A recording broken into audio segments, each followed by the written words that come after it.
haunts me still, for if I was human enough to feel my lower ribs parting under the strain, I was appalled, sort of. You see, while I had written a straightforward introduction describing the discovery of the papers in a sale room in Ashby de la Zouche, that ought to have warned them, and larded it with editorial footnotes, there had been no intent to deceive. For one thing, while I'd done my best to write first person in Victorian style, I'd never imagined that it would fool anybody. Nor did Herbert Jenkins, and 50 British critics had recognised it as a conceit. The only one who was half doubtful was my old chief sub on the Herald, called on to review it for another paper. He demanded of the Herald's literary editor, "This book o' Geordie's isn't true, is it?" And on being assured that it wasn't, exclaimed, "The conniving bastard," which I still regard as a high compliment.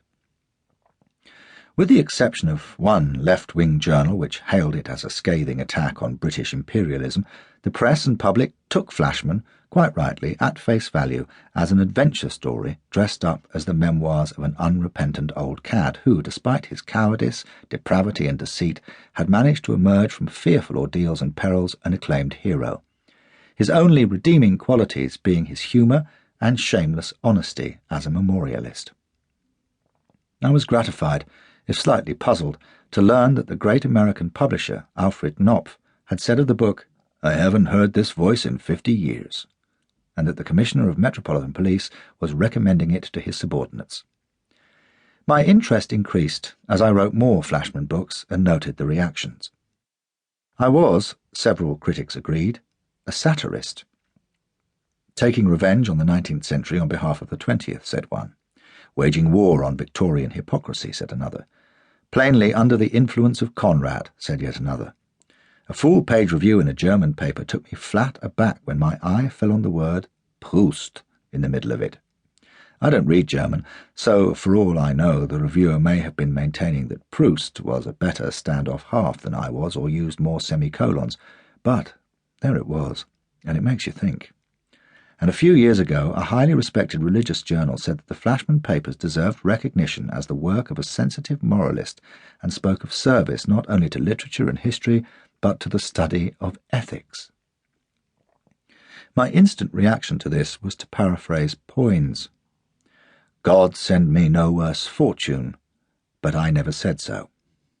While feeling delighted that someone else had said it, and then reflecting solemnly that this was a far cry from long nights with cold tea and cigarettes, scheming to get Flashman into the passionate embrace of the Empress of China, or out of the toils of a demented dwarf on the edge of a snake pit.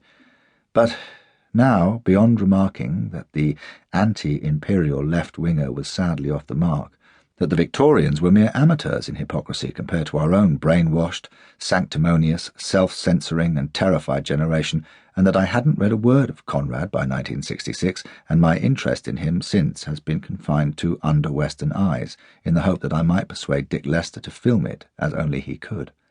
I have no comments to offer on opinions of my work. I know what I'm doing, at least I think I do, and the aim is to entertain, myself for a start, while being true to history, to let Flashman comment on human and inhuman nature, and devil take the romantics and the politically correct revisionist both.